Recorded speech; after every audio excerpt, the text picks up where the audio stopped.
ठीक है। यं शैवाः समुपासते शिव इति ब्रह्मेति वेदान्तिनो बौद्धा बुद्ध इति प्रमाणपटवः वर्तेति नैयायिकाः अरहन्नित्यथ जैनशासनरताः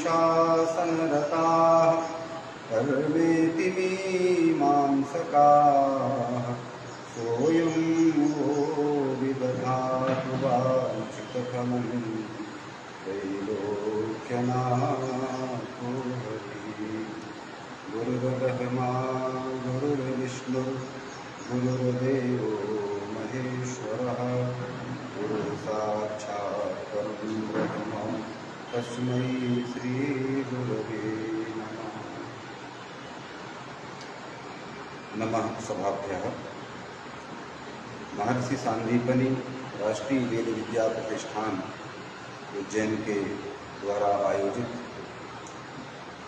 व्याख्यान श्रृंखला की आज की इस कड़ी में जो वेदों से संबंधित व्याकरण है, उस व्याकरण की उपयोगिता पर चर्चा चल रही है। कल के प्रसंग में हमने जो चर्चा की थी कि ये जो व्याकरण है, वैदिक व्याकरण,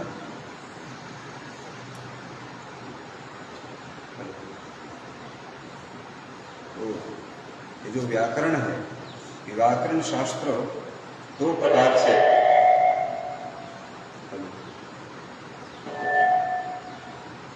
हेलो तो कल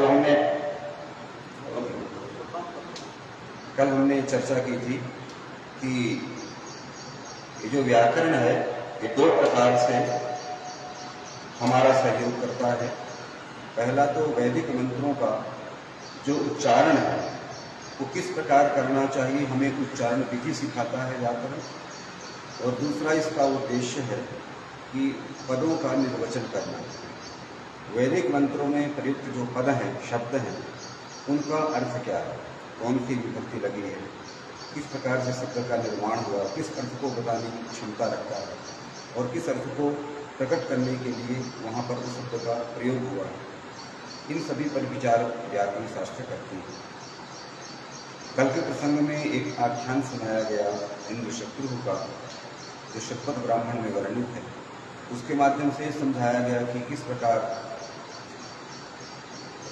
एक स्वर उच्चारण में वैपरीत्य होने के कारण समास में परिवर्तन हो गया, समास में परिवर्तन होने के कारण अर्थ का अनर्थ हो गया। अर्थात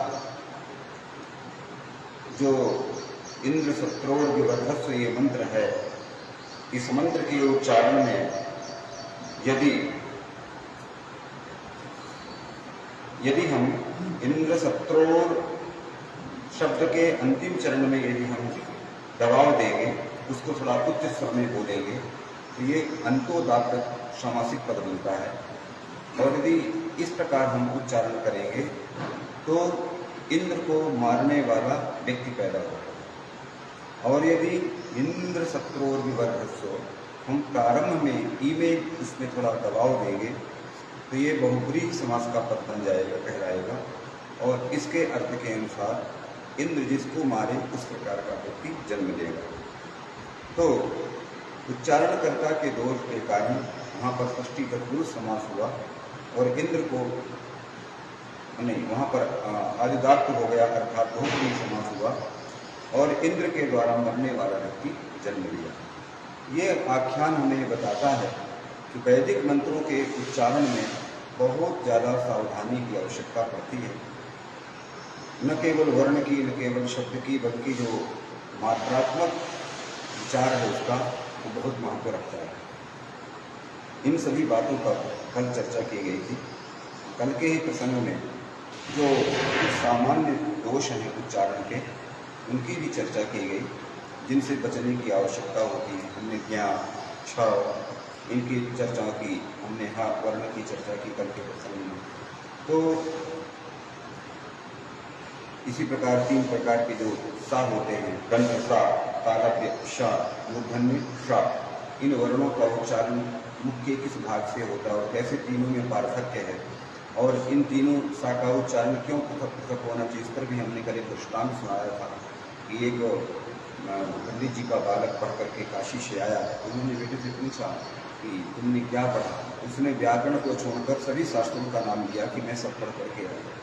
तब उनके पिता ने पुत्र को उपदेश किया कि यद्यपि बहुनाधीशे तथापि पठपुत्र व्याकरणम स्वजनम स्वजनो माभू सकलम शकलम सकृत सकृत। और इन पदों का अलग अलग अर्थ हमने आपको बताया था कि व्याकरण इसलिए आवश्यक होती है कि हम मुख से जब शब्दों का उच्चारण करते हैं तो मुख से उच्चरित शब्द ही ये सामने वाले को बताता है कि हम क्या बोल रहे हैं और उसका क्या अर्थ होगा। यदि हमारे में उच्चारण दोष है तो हम कहीं स्वजन को स्वजन ना बोल जाएं कि सुनने वाला व्यक्ति नाराज हो जाए, क्योंकि पहले स्वजन का अर्थ होता है अपना आत्मीय व्यक्ति और दूसरे का अर्थ होता है कुत्ता।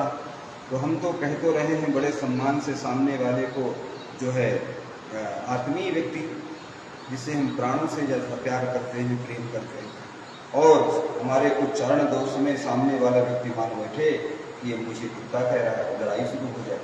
तो इसलिए यह आवश्यक है कि उच्चारण दोष हमारे उच्चारण में, चाहे वो वैदिक मंत्रों के उच्चारण की बात हो, चाहे लोक व्यवहार में जो वाक्यों का प्रयोग करते हैं उनकी बात हो, उच्चारण दोष कहीं पर भी नहीं होना चाहिए, अन्यथा वो अर्थ की जगह अनर्थ का कारण बन जाता है। इसके बाद कल हमने जो अपनी अंतिम बात की थी और वह की थी कि वर्णों की उच्चारण की जो एक वैज्ञानिक प्रक्रिया है हमारे शरीर के अंदर जो होती है, किस प्रकार से अक्षर बनते हैं और हमारे मुख से बाहर निकलते हैं, उसकी प्रक्रिया का संक्षेप में हमने परिचय दिया था। उनसे फिर से आप वहीं से अपनी बात को प्रारंभ करते हैं। जब हम कुछ बोलना चाहते हैं तो बोलने के पहले हमारे सामने अर्थ प्रकट होता है। अर्थ माने उस शब्द का अर्थ जिसको बताने के लिए हम शब्द इकट्ठे करके बोलने का प्रयास करते हैं। तो हमारे शरीर के अंदर ऐसा यंत्र स्थापित है जो इतनी तीव्र गति से कार्य करता है कि हम ये समझ नहीं पाते हैं कि कौन सी क्रिया कितने समय में पूरी हो गई, जबकि एक कई चरणों में आगे बढ़ने के बाद कोई वर्ण या शब्द जन्म लेता है। तो पाणिनीय शिक्षा में बहुत स्पष्ट इसकी विधि बताई गई है कि जब हमारे मन में कुछ बोलने का विचार आता है तो हमको क्या क्या बातों के लिए शब्दों का प्रयोग करना है। पहले उन अर्थों को इकट्ठा करता है, हमारी आत्मा विचार करती कि मुझे ये बोलना है, तो बुद्धि के माध्यम से उन सारे पदार्थों को इकट्ठा करती है। सभी अर्थों को इकट्ठा करने के बाद वो मन को प्रेरित करती है कि आपको इन अर्थों को व्यक्त करने के लिए कुछ बोलना है, शब्द बोलने जो लोक व्यवहार में प्रचलित है। मन ऑर्डर होते ही तत्काल हमारा जो मन है वो हमारी जठराग्नि को प्रेरित करता है। कायाग्नि आहंति सप्रेरयति भूतम, वह बहुत ही शीघ्रता के साथ में हमारे अंदर जो जठराग्नि प्राणवायु है जो हमारे नाभि प्रदेश में निवास करती है उसको प्रेरित करता है। वो प्रेरित हुई वायु वहाँ से चलकर हमारे छाती में पहुँचती है, पुरस्थल में पहुँचती है। पुरस्थल में पहुँचने के बाद फिर वो 3 प्रकार, प्रातःकालीन यज्ञ के समय गायत्री छंद का पाठ होता है वैदिक प्रक्रिया में। ये छंद बहुत ही धीमे स्वर में पढ़ा जाता है, इसको मंद स्वर बोलते हैं। इसके बाद जो है मध्यकाल में जब दोपहर होती है तब उस समय जो है मध्यम स्वर में वैदिक मंत्रों का पाठ होता है। शाम के समय तारस स्वर में पढ़ने का विधान। तो कहते हैं कि जब ये छाती में पहुंचने के बाद, पुरस्थल में पहुंचने के बाद प्राणवायु जो है वो मध्यम आश्रय लेकर के स्वर को, स्पष्ट स्वर को जन्म देती है। इसके बाद पुरः प्रदेश से आगे बढ़कर फिर वो वायु हमारे मुख के अलग अलग जो स्थान हैं, उच्चारण स्थान है वर्णों के, जैसे कंठ है, जिह्वा है, कंठ है, मूर्धा है, तालु है, दंत है, ओष्ठ है, इन स्थानों का स्पर्श करती है वायु जिस अक्षर के लिए जो स्थान आवश्यक है उनका स्पर्श करने के बाद फिर उसमें दो प्रकार के प्रयत्न होते हैं। एक तो उच्चारण स्थान में हवा जाकर टकराई, उसके बाद फिर दो प्रकार के प्रयत्न होते हैं जो हवा को कितना दबाव देना है ये तय करते हैं। उनको कहते हैं आभ्यंतर और बाह्य प्रयत्न, कुछ आंतरिक और कुछ बाह्य प्रयत्न। उनमें किस वर्ण को, जैसे हवा तो एक समान आई कंठ के पहले तक, अब उस हवा को कितने दबाव में किस एरिया से टकराते हुए बाहर निकालना है कि वही स्वर निकले, वही आवाज़ निकले। एक बहुत ही विशेष प्रकार की एक प्रक्रिया होती है हमारे मुख के अंदर, और फिर जो वर्ण जहाँ से निकलना चाहिए उसको वहाँ से निकालते हैं। यदि हमें आ मुँह से बोलना है तो वह हवा जो है वो कंठ को पूरा खोलेगी और मुंह पूरा खुलेगा और हमारे मुंह से निकलेगा आ। यदि हमें ई बोलना है तो हम पूरा कंठ नहीं खुलेगा, ई बोलते समय वो आवाज़ हमारी जो है तालु के पास आकर दबेगी। इचु शानाम तालु, ई बोलते समय जैसे हम चा छा जा बोलते हैं, ऐसा बोलने पर जैसे हमारी जीवा पीछे जाकर दांतों के पीछे चिपकती है, चा छा जा, ऐसे ही ई बोलने पर हमारी जीभ वहाँ पर दब जाएगी और जीभ और तालु के बीच से हवा को निकालेंगे तो हमारे मुख से निकलेगा ई। ऐसे मान लीजिए ऊ बोलना है तो ऊ बोलने के लिए दोनों ओष्ठों को सिकोड़ना पड़ेगा तो निकलेगा ऊ। तो देखिए हवा एक ही आई कंठ के पहले तक, लेकिन उसके बाद कंठ, तालु, ओष्ठ या मूर्धा आदि जहाँ से जिस वर्ण को निकलना है वहाँ उस प्रकार उसको दबाव मिलता है और अच्छा नहीं। तो ये इसकी एक सामान्य प्रक्रिया है वर्णोच्चारण की। अभी हम इसको और विस्तार से आगे बताएंगे। इसमें ये भी ध्यान में रखना है, अब जो वैदिक मंत्र हैं उन वैदिक मंत्रों में जो अक्षरों के प्रयोग हुए हैं वो पाणिनि शिक्षा के अनुसार 64 अक्षरों का प्रयोग होता है। इसमें ज़्यादा है, लौकिक व्यवहार में इतने अक्षर नहीं होते, इसमें ज़्यादा है। इसमें को 4 यम बढ़ जाते हैं। ये यम क्या है मैं भी आपको बताऊंगा। पहले मैं वर्णों के एक परिचय दे दूँ कि इसमें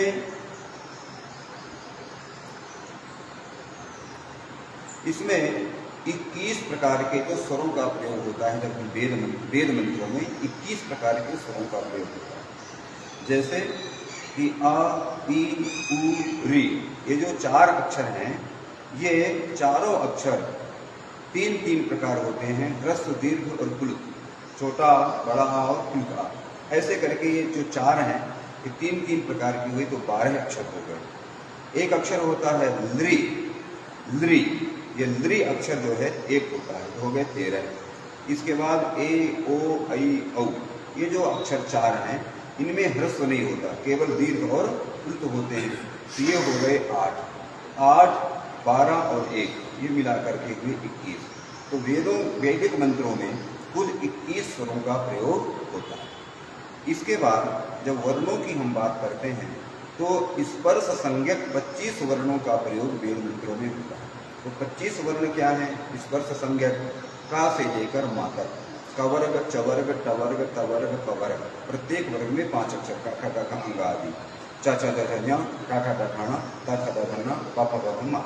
ये जो का से लेकर के मा तक के जो 25 वर्ण हैं इनको स्पर्श संज्ञक वर्ण कहते हैं। इन वर्णों को जब जिह्वा बोलती उच्चारित करती है तो जिह्वा उस जिस जगह से इनका उच्चारण होता है वहाँ जाकर के इनको छूती है, बिना स्पर्श किए। जैसे आ निकलता है वैसे इन अक्षरों को हम बिना स्थान का स्पर्श किए जिह्वा के नहीं निकल सकते। इसके बाद 8 जो है वो यादि अक्षर होते हैं। यादि अक्षर क्या है? या, वा, रा, ला और 3 प्रकार का शा, सा, श, श और हा। इस प्रकार इसी बाद में 4 यम होते हैं। ये यम क्या है? वैदिक मंत्रों में एक व्यवस्था है कि जब किसी वैदिक मंत्र में किसी शब्द में वर्ग का यदि 5वां अक्षर है, जैसे कि काखा गाखा अंगा, यदि अंगा अक्षर का प्रयोग है और उस अंगा अक्षर के पहले उसी वर्ग का कोई अक्षर लिखा होगा, काखा गाखा में कोई भी अक्षर लिखा होगा, मतलब कहने का हुआ कि 2 अक्षर एक साथ पढ़े गए होंगे, पहला तो का खा गा घा में कोई हो सकता है, लेकिन एक अक्षर ग होना चाहिए, माने अंतिम वर्ण अनुनासिक वाला। तो यदि कहीं भी वेद मंत्र में कहीं पर यदि वर्ग का अंतिम अक्षर जैसे अंगा अणा ना ग याणा ना मा, इनमें से कोई भी वर्ण पढ़ा गया है और उसके ठीक पहले उसी के वर्ग का कोई भी अक्षर लिखा है, तो वहां पर क्या होता है, ग और उस अक्षर के बीच में एक और अक्षर जन्म ले लेता है, द्वित्व हो जाता है। माने वो अंगा से पूर्व जो वर्ण है उसको डबल लिखना पड़ता है, वो डबल हो जाता है। और डबल होने पर जो दूसरा जो डबल हुआ है उसमें ऊपर चंद्र बिंदु लग जाता है। उदाहरण के लिए हम एक उत्तर बताते हैं आप, जैसे चखनतुहु एक शब्द है, चखनतुहु, च ख न और नहीं, इसका सही उच्चारण है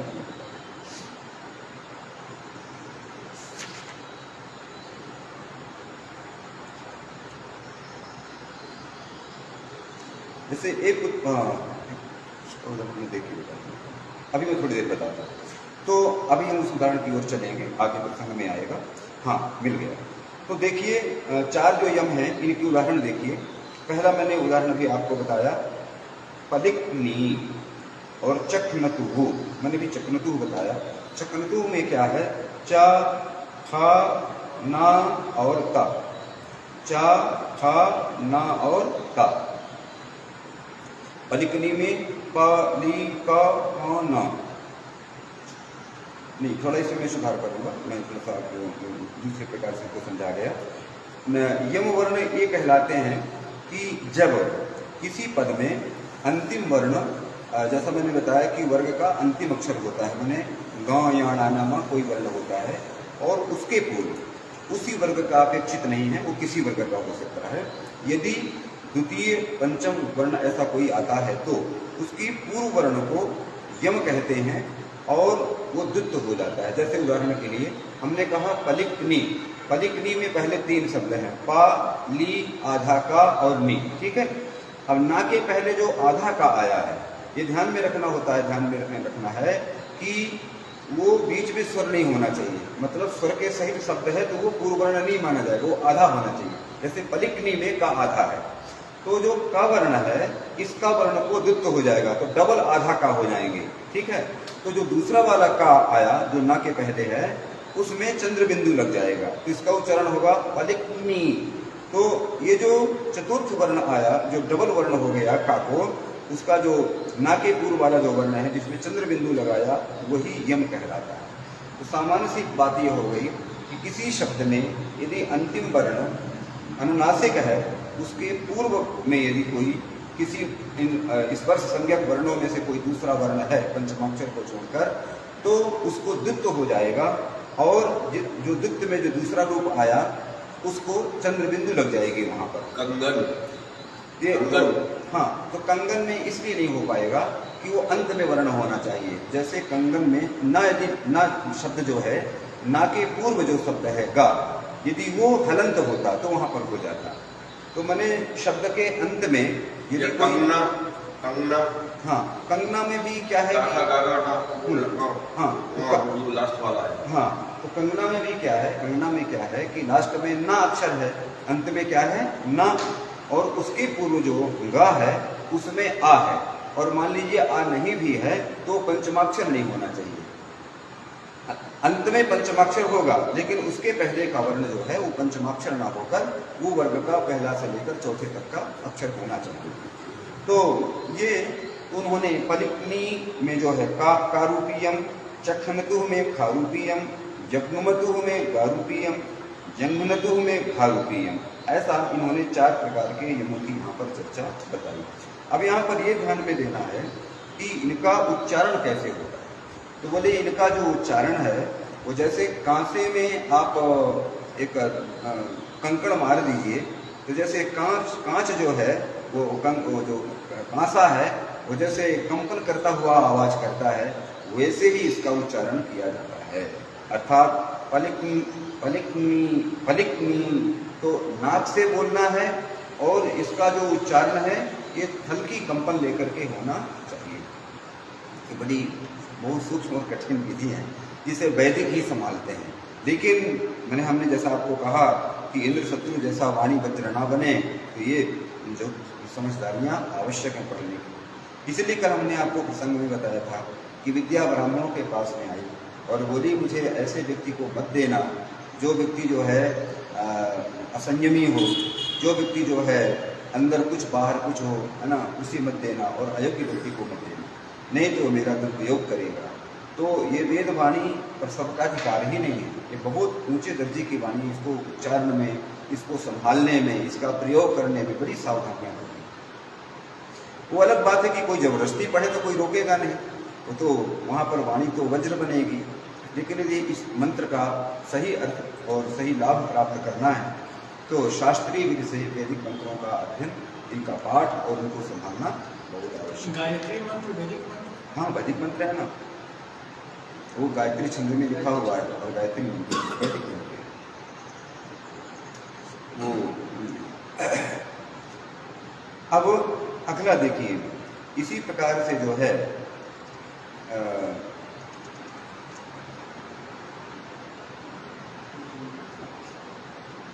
अब आई बात अनुस्वार और विसर्ग और जिह्वामूलीय उपधमानीय।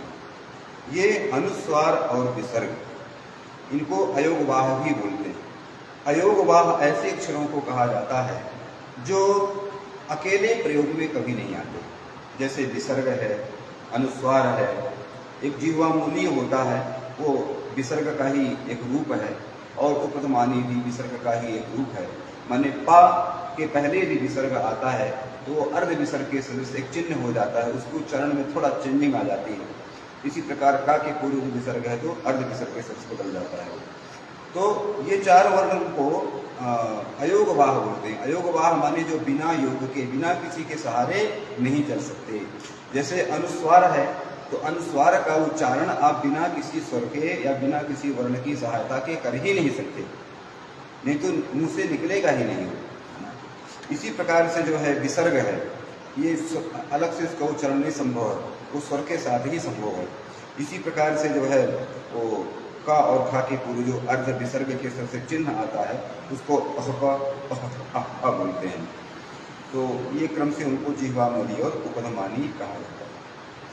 इसी प्रकार से एक और शब्द आता है, जब दो स्वरों के मध्य में डकार का प्रयोग होता है तो डकार ला की तरह आकृति वाला बन जाता है, और इसको वो एक विशेष प्रकार का ला होता है जिसका उच्चारण ला से भी थोड़ा भिन्न होता है, और ये दो स्वरों के मध्य जब डकार आता है तब इसका प्रयोग होता है।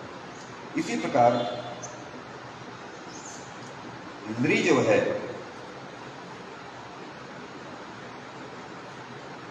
इसी प्रकार लृ में जो है वो वेद मंत्रों में लृ का प्रयोग प्लुत एव चेति चतुष्षष्टिरपि वर्णाः गण्यन्ते। कहीं कहीं लृ जो है वो प्लुत होता है, ऐसा मान करके कुल मिलाकर के ये जो है 64 वर्णों की यहाँ पर गणना की गई। वर्ण और अक्षर एक ही है? हाँ, वर्ण अक्षर एक ही, दो एक ही शब्द के दो नाम। अक्षर इसलिए बोलते हैं कि ये अक्षर ध्वनि रूप में होता है और ये कभी नष्ट नहीं होती ध्वनि। हमारे मुख से उच्चरित होने के बाद ये लगता है कि ये समाप्त हो गई, तो इसकी जो इसको हमने ग्रहण किया और इसके बाद वो शांत हो जाती है, लेकिन ये ध्वनि अनंत आकाश में विलीन होकर के विचरण करती है। आकाशवाणी इसी से जन्मी कि शब्द गुणकम आकाशम। शब्द रहता कहाँ है पूछा गया, शब्द मरता नहीं है, ये रहता है जन्म लेने के बाद। कहाँ रहता है तो कहा गया कि शब्द आकाश में रहता है, ये आकाश का गुण है, नित्य गुण है, तो ये आकाश में रहता है। जल, जैसे जल में शीतलता निवास करती है, क्योंकि शीतलता जल का अनिवार्य गुण है। जल ठंडा ही होता है, वो गर्म कभी नहीं होता है, वो तो गर्म करने के कारण होता है। प्रकृति स्वाभाविक रूप से जल की प्रकृति क्या है, शीतलता है। वैसे ही आकाश की परिभाषा करते समय कहा गया कि आकाश किसको कहते हैं, तो कहा गया शब्द गुणकम आकाशम, जिसमें शब्द निवास करता है उसे आकाश कहते हैं, तो रिक्त स्थान को आकाश कहते हैं। इसलिए आकाशवाणी इसी से बनी, क्योंकि मुख से निकलने वाली आवाज़ को वो खींच करके और उसको जो भी उसकी पद्धति है वैज्ञानिक विधि, उसको इलेक्ट्रॉनिक में फिर उसको वापस शब्दों में बदल करके दूर तक सुनाती है। अभी कहते हैं, हमने सुना है कुछ विज्ञान से भी लगा है कि गीता जो भगवान ने सुनाई थी उसको ढूंढ रहे हैं, शायद कहीं वो अटकी हुई हो। हाँ, इस तरह का भी हाँ। सुंदर है। तो आकाश में ये जो अमेरिका वगैरह के जो सैटेलाइट वाणी घूम को रहे कैच किया जाए। हैं, घूम रहे हैं, जो आकाश में आवाज़ों का संग्रहण करते हैं। तो अभी उन्होंने सूर्य की आवाज़ ऐसे उन्होंने कैच की कि ओम की ध्वनि सुनाई पड़ती है ऐसे। अच्छा, अब हाँ, तो अब हम पुनः उच्चारण विधि में आते हैं। अभी हमने आपको ये बताया था कि जब हम इन वर्णों का उच्चारण करते हैं तो हम 3 प्रकार से करते हैं। एक तो हमने आपको बताया कि जब हवा आती है यहाँ तक तो पहले वो बहुत ही, यहाँ आने के बाद उसकी गति धीमी रहती है, शांत बैठी रहती है। तो वहाँ से तय होता है कि इसको कितने प्रेशर से और मुख के किस भाग से टकरा करके बाहर निकालना है। तो हमने बताया कि प्रातःकाल जैसे आचार्यगण वैदिक लोग जो है गायत्री मंत्र का पाठ करते हैं अति मंद स्वर में, उसी प्रकार से ये वहाँ पर पहुँचती है। इसके बाद जो है मध्यकाल में ये मंद्र स्वर में जिस प्रकार आचार्यगण पाठ करते हैं वैदिक मंत्रों का, तो ये उरह प्रदेश में विचरण करता हुआ वायु यह 3 स्वरूपों को धारण करता है, मंद, मंद्र और तीव्र तारस्वर। और जिस वर्ण को उच्चारण करने के लिए जितने स्पीड की जरूरत है हवा की, उस प्रकार से वहाँ पहुँच करके उसको वो कंठ के बाद आगे बढ़ाती है। भरत मुनि ने इसको और अच्छा समझाया। ये जो मैंने मंद, मंद्र और तारस्वर की बात, उन्होंने कहा कि दूर स्थित व्यक्ति से जब हम बात करते हैं तो हमको तेज आवाज़ में बात करनी पड़ती है, तो वो तारस्वर कहलाता है। जब निकटस्थ व्यक्ति से हम कोई बात करते हैं उस समय हम मध्यम स्वर का प्रयोग करते हैं, और बिल्कुल बगल में यदि कोई बैठता है तो काना कुर्सी करके जो बात करते हैं उसको जो है वो मंद्र स्वर कहा जाता है। तो तारस्वर, मध्य स्वर और मंद्र स्वर या मंद स्वर के नाम से इनको कहा गया। नारदी शिक्षा में इसी को प्रातः सवन, मध्याह्न सवन और सायं सवन के नाम से जाना जाता है। अब हम इनकी उन 2 विधियों की बात करेंगे वर्णों के उच्चारण की, कि ह्रस्व, दीर्घ, प्लुत और उदात्त, अनुदात्त और स्वरित। कल के प्रसंग में उदात्त, अनुदात्त, स्वरित की चर्चा थोड़ी सी की थी, लेकिन फिर इसको करेंगे। उसके पहले हम समय के अनुसार, मात्रा के अनुसार जो उच्चारण काल है उसकी चर्चा हम पहले करते हैं। ये उच्चारण के अनुसार स्वरों का 3 प्रकार होता है, ह्रस्व, दीर्घ और प्लुत। कल हमने आपको बताया था मुर्गे की बांग का उदाहरण लेकर, आचार्य पाणिनि जब व्याकरण बना रहे थे तो जब वो व्याकरण का निर्माण कर रहे थे, सुबह हुई तो रात में उनको नींद नहीं आई, क्योंकि विद्यार्थी को हम ये कैसे समझाएंगे कि ये ह्रस्व है, ये दीर्घ है, ये प्लुत है, क्योंकि ये तो प्रैक्टिकल चीज़ है ना। कोई उपमा होनी चाहिए, कोई ना कोई तो उपमान होना चाहिए जिससे हम बता सकें कि ऐसे उच्चारण करना है, उदाहरण देकर। तो बोले इसका उदाहरण कहाँ से पाएं? रात भर चिंता में पड़े रहे, नींद नहीं आई। जैसे सुबह 4 बजे उनको मुर्गे की आवाज़ सुनाई पड़ी। दुनिया ने तो मुर्गे की आवाज़ सुनी, पाणिनि जी को ह्रस्व, दीर्घ और प्लुत का उच्चारण सुनाई पड़ा। उन्होंने देखा कि मुर्गा बोल रहा है कुक कुरू कू। पाणिनि जी ने कहा मिल गया उदाहरण, और उन्होंने उसी समय उदाहरण में लिखा कि वाम काल यू कालो यस्य सो वज क्रमाद ह्रस्व दीर्घ प्लुत संज्ञः स्यात्। उसने कहा, पाणिनि जी कहते हैं कि जैसे मुर्गा बांग देते समय 3 बार शब्द बोलता है, कुक कुणु कू, ऐसे बोलता है। बोले पहली बार वो जो बोला वो ह्रस्व है, दूसरी बार जो बोला वो दीर्घ है, और तीसरी बार जो बोला वो प्लुत है। और इसको मात्रा में नापिए तो कहते हैं कि पहली बार उसने जो बोला उसमें 1 मात्रा है। 1 मात्रा के बोलने में कितना समय लगता है? जितना पलक झपकने में लगता है। पलक झपकी इतने में 1 मात्रा हो जाती है, इतने में 1 मात्रा है। कू कुणु कू, मैंने कितना सुंदर उदाहरण आप देखिए कि मुर्गे के माध्यम से मिला। तो 1 मात्रिक उच्चारण जो है वो प्रथम बार करता है। तो पाणिनि जी ने कहा कि मुर्गा जैसे बांग देते समय जो 3 बार बोलता है उसको प्रथम वाले को ह्रस्व, दूसरे को दीर्घ और तीसरे को प्लुत समझिए। तो प्लुत आधा पा, ला में छोटा ऊ की मात्रा और ता, प्लुत। ये प्लुत जो है वेद मंत्रों में ही प्रयोग में आता है, अथवा जब हम किसी को दूर से पुकारते हैं तो हम वहाँ पर प्लुत का उच्चारण करते हैं। बाकी सामान्य रूप से प्लुत जो है तेज आवाज कह सकते हो। हाँ, तेज आवाज, देर तक टिके रहना। जैसे हमने कहा राम, अरे राम, तीव्र आवाज में जब हाँ, तो माने जब हम देर तक बोलते हैं किसी को बुलाने के लिए तो प्लुत हो जाता है सर। हाँ, तो अब ये जो तीनों स्वर हैं, ह्रस्व, दीर्घ और प्लुत, ये मात्रा कितने हैं? तो कहा गया कि इसमें ह्रस्व में एक मात्रा होती है, इसी का डबल 2 मात्राएं होती हैं दीर्घ में, और प्लुत में होती है 3 मात्रा।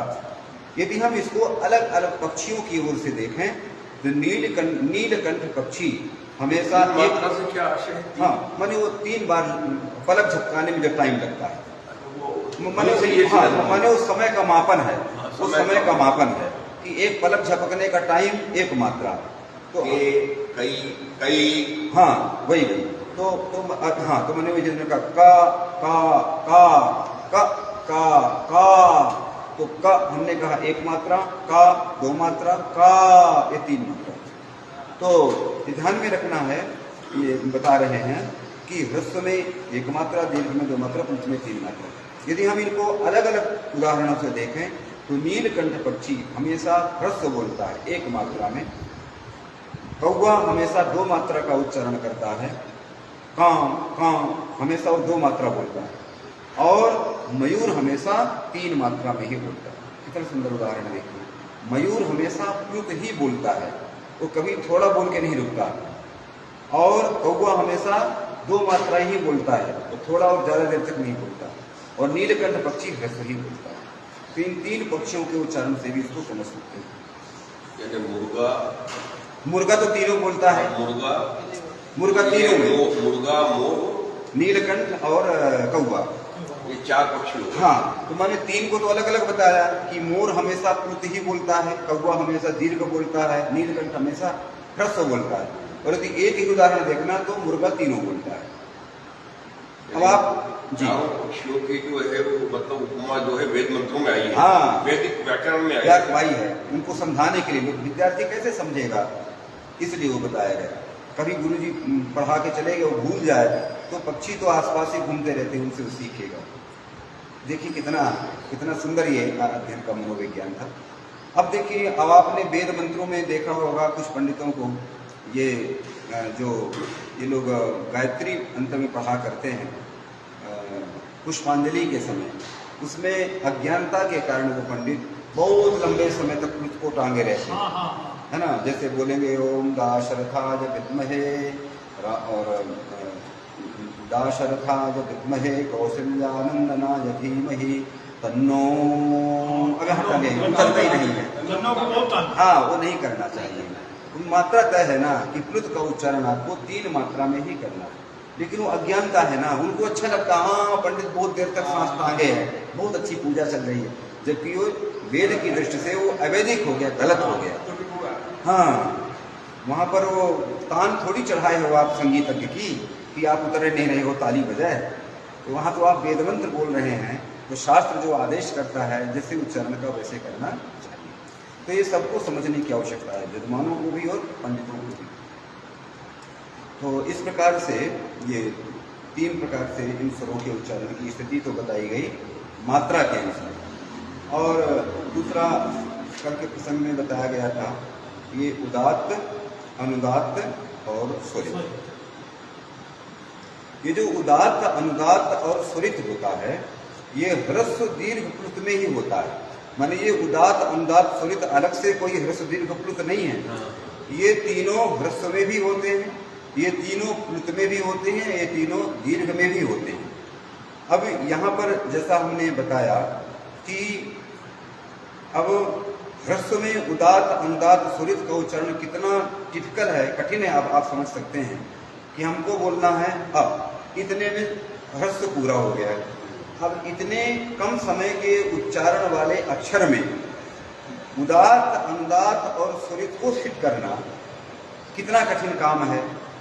ये जो अत्यंत सूक्ष्म विधि है, इसमें क्या होता है कि इसमें लिखा है कि जो हमारे मुख में जो ये उच्चारण स्थान है, कंठ है, तालु है, इनके जो स्थान तो तालुवादी स्थान जो हैं, तो लिखा है कि जब आवाज तालुवादी स्थान के ऊपरी हिस्से से टकराती हुई बाहर को निकलती है, हवा को दबाव ऊपर से मिलता है, तो ऐसा स्वर जो है वो उदात्त स्वर कहलाता है।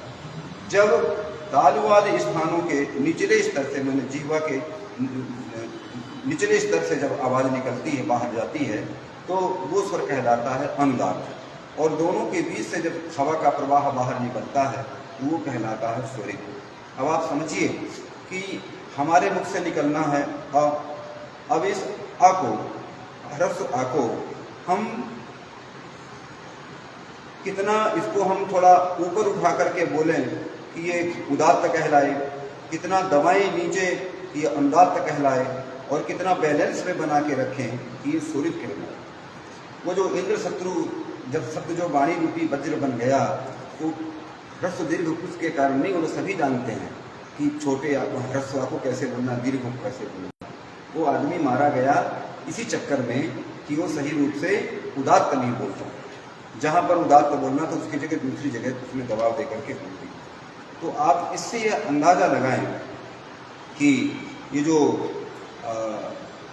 वर्णों का जो उच्चारण है, वैदिक मंत्रों का जो उच्चारण है, वो कितने हाई लेवल, कितने मेधावी और कितने संयमी और कितने धैर्यवान व्यक्ति के लिए वेद लिखे गए हैं। सबके लिए, सबके संभालने की इसमें क्षमता नहीं। हाँ,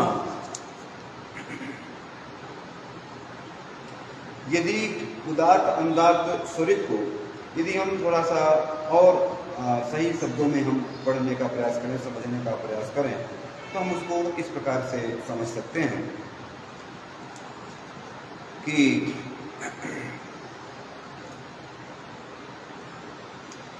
आपिसल सूत्र में ये बात समझाई गई है। उदात्त की एक परिभाषा और दी गई है। एक तो हमने परिभाषा बताई व्याकरण पाणिनि के अनुसार कि जब हवा, जैसे हमने बोला अ, तो यदि अ बोलते समय यदि हमने थोड़ा उसमें ज़्यादा जोर दिया तो ये आवाज़ हमारी ऊपर से टकरा के निकलेगी।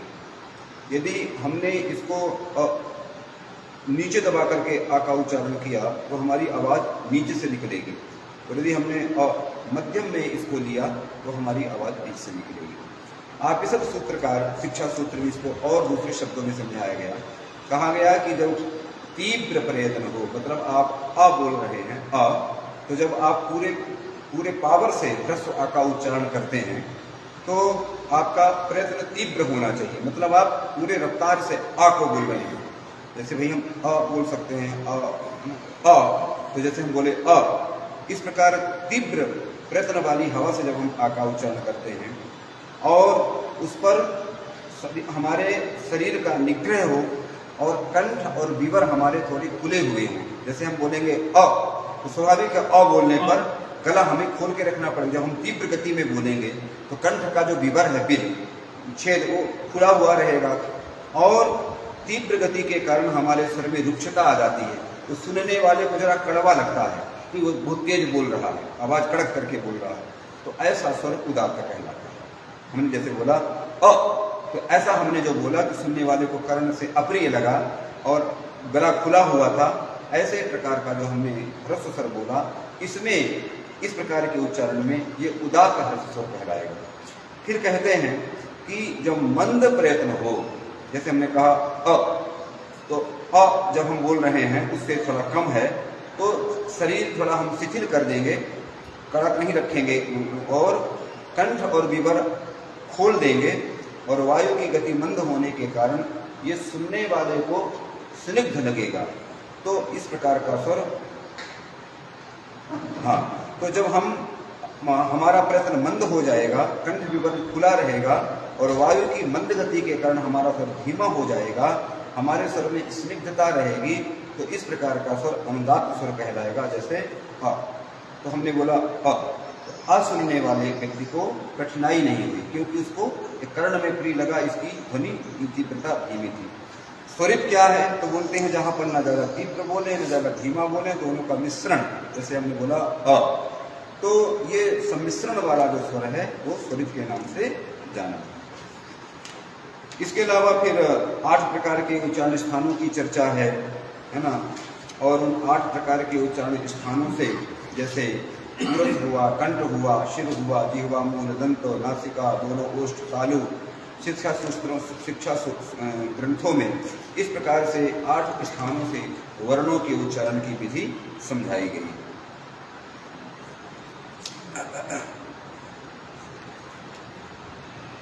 इसी प्रकार एक और वर्ण होता है और उस वर्ण को रंग वर्ण बोलते हैं। ये रंग वर्ण वेद मंत्रों में ही प्रयोग में होता है। ये रंग वर्ण क्या है? ये वास्तव में ना जो अक्षर होता है, इस ना की शब्दों में 4 प्रकार से ना के उच्चारण होते हैं, 4 प्रकार की स्थिति होती है। एक तो होता है कि कुछ ऐसे शब्द होते हैं जहाँ पर ना रा में बदल जाता है। जैसे एक शब्द है अहरह, अहरह, अहरह माने होता है प्रतिदिन। तो यहाँ पर अहन धन अहन था और ना को रेप हो गया, ये संस्कृत व्याकरण की बात है। एक दूसरा होता है जहाँ पर ना का लोप हो जाता है, जैसे मति शब्द है। मति शब्द जो है मन धातु से ती प्रत्यय करके बना है, तो यहाँ पर ती प्रत्यय जुड़ने पर ना का लोप हो गया। एक तीसरी ना की स्थिति होती है जहाँ पर उसको अनुस्वार हो जाता है, जैसे संस्कृत अथवा अमंस्त, यहाँ पर वो बिंदु के रूप में हो गया। नहीं, अमस्त प्रयोग है, अमन, अमन धातु शब्द था और सा था, तो ना को यहाँ पर बिंदु हो गया। अब चौथी जो स्थिति होती है उसको रंग बोलते हैं। ये क्या है? तो बोलते हैं कि जब स्वर के बाद आने वाला, स्वर के बाद आने वाला और व्यंजन के बाद आने वाला जो ना होता है, वहां पर चंद्रबिंदु लग जाता है। जैसे पुरुष सूक्त में एक बहुत प्रसिद्ध मंत्र है, भोजन में उसका प्रयोग होता है, नाभ्यायासी दंत ऋषभुं शीर्ष्णोद्यौ समवर्ततो पदभ्याम भूमिर्दिशः श्रोत्रात् तथा लोकान अकल्पयन्। यहाँ पर लोकान शब्द है, वास्तव में क्या शब्द है? लोकान, ना हलंत, और अकल्पयन, अकल, लोकान अकल्पयन। लेकिन यहाँ पर लोकान में जो ना है उसको चंद्र बिंदु हो गया। ये जो चंद्र बिंदु हुआ है, क्यों? स्वर के बाद आने के कारण और स्वर के पूर्व आने के कारण। यहाँ पर इस ना को जो है चंद्र बिंदु हो गया, और ऐसे स्वर को कहा जाता, ऐसे नकार को जो अनुनासिक हुआ है इसको कहा जाता है रंग वर्ण। क्या कहते हैं इसको? रंग वर्ण। ये वेदों में ही प्रयुक्त होता है। रंग वर्ण का प्रयोग कैसे करते हैं? तो बोलते हैं जैसे कांसे में की थाली में आप एक पत्थर मारिए और जैसे वो कपते हुए निकलती है स्वर लंबे समय तक, वैसे ही इसका उच्चारण होता है। तो हम इसको बोलेंगे लोकान अकल्पयन्। तो जब हम चंद्रबिंदु वाला बोलेंगे तो हमारी आवाज में हल्का कंपन आना चाहिए। केवल लोकान अकल्पयन् ऐसे नहीं, लोकान अकल्पयन् कंपन के सहित जब अनुस्वार का उच्चारण नाक से होगा तो इस प्रकार का स्वर रंग वर्ण कहलाएगा, जिसकी हमने बात की कि लोकान अकल्पयन् में उसी प्रकार की चर्चा। अब आप देखिए कि ये सारी बातें कितनी महत्वपूर्ण बातें ये वैदिक व्याकरण में बताई गई है, वैदिक मंत्रों के निर्दिष्ट उच्चारण करने की। और यदि हम इनका पालन नहीं करते तो स्वाभाविक है कि अहन मिलकर के क्या हो जाता है? अहन धन अहन मिलके बनता है अहरहा, अहरहा, बीच वाले ना को रा हो जाता है, अहन अहरहा। अहन का अर्थ क्या हुआ? अहन का मतलब होता है दिन, और दूसरे का अहन का भी अर्थ है दिन, माने प्रतिदिन। अहरहा माने प्रतिदिन। हमारे यहाँ ये समझाया गया, पाणिनि जी से पूछा गया कि इतना आपने ये वर्णों का जो उच्चारण करने का डिटेल बताया, विस्तार बताया, तो एक कॉमन नियम हम क्या समझें, कैसे वर्णों का उच्चारण करना चाहिए? बोले देखो, ये उच्चारण स्थान तो अलग अलग हमने बताए, सामान्य बातें ध्यान में रखनी है कि हमको वर्णों का उच्चारण इस प्रकार करना चाहिए कि कोई भी अक्षर ना तो हमारे उच्चारण करने से पीड़ित हो और ना छूट ही जाए। जैसे लिखा गया कि व्याघ्री यथा हरेत उत्तरान दंष्ट्राभ्याम न च पीड़येत। आपने बाघिन को देखा होगा, बाघिन जो होती है वो अपने मुख में अपने बच्चे को दांतों से दबा करके ले जाती है, लेकिन विशेषता क्या होती है कि वो इस प्रकार से अपने बच्चे को ले जाती है कि ना तो वो दाढ़ से, दांतों से, अपने दांतों से उस बच्चे को पीड़ा देती है कि गड़ जाए, उसको कोई पीड़ा हो, न इतना ढीला पकड़ती है कि छूट के गिर जाए। तो बोलते हैं वैदिक मंत्रों के उच्चारण में ध्यान देने की आवश्यकता है कि जब आप मंत्रों के वर्णों का उच्चारण करें तो ना तो आपके मुख से इतनी शिथिलता हो वर्णोच्चारण की कि जो आप बोलना चाह रहे हो सुनाई न पड़े, सामने वाले को कुछ का कुछ सुनाई पड़े, अथवा आप इतना ज़्यादा उसको चबा जाएं कि वो समझ में ना आए कि आप क्या बोल गए। तो इसलिए मध्यम रास्ता अपना करके वर्ण का सुस्पष्ट उच्चारण करना चाहिए, और इस प्रकार का जब हम उच्चारण करते हैं तभी ये वेद मंत्र हमें पुण्य देते हैं, और वेद मंत्र जिस लक्ष्य की पूर्ति के लिए, जिस उद्देश्य के लिए पढ़े गए हैं, जिनका पाठ किया गया है, वैसा उत्तर प्रदान करते। तो एक सामान्य बातें हमने वैदिक व्याकरण की जो आप सामान्य व्यक्तियों के समझने के लिए उपयुक्त थी उस प्रकार से हमने बताई। बाकी ये वैदिक व्याकरण का जो विषय है ये तो बहुत ही कठिन है, और यदि हम इसको शास्त्रीय विधि में इसके प्रवेश करेंगे तो समझ में सामान्य व्यक्तियों के नहीं आती है। इसलिए हमने अपने इस 2 दिन की व्याख्यान सत्र में जो उसका पहला जो पक्ष था व्याकरण का उच्चारण विधि, कैसे वर्णों को पढ़ना चाहिए, उसी पर केंद्रित हमने अपनी योग्यता के अनुसार, अपने ज्ञान के अनुसार हमने आपको बताने का प्रयास किया। और मैं आज अपनी बात इन्हीं शब्दों के साथ विश्राम करता हूँ। और राष्ट्रीय वेद विद्या प्रतिष्ठान के लिए पुनः हमें बहुत बहुत आभार। आदरणीय प्रोफेसर सूर्यपाल साहब को मेरा प्रणाम, और उनका बहुत बहुत आभार कि वे मध्य मध्य में हमें स्मरण करते रहते हैं और अपने वाक पुष्प समर्पित करने का अवसर देते रहते हैं। और मैं आप सभी को भी नमस्कार करते हुए अपनी वाणी को विश्राम करता हूँ। धन्यवाद।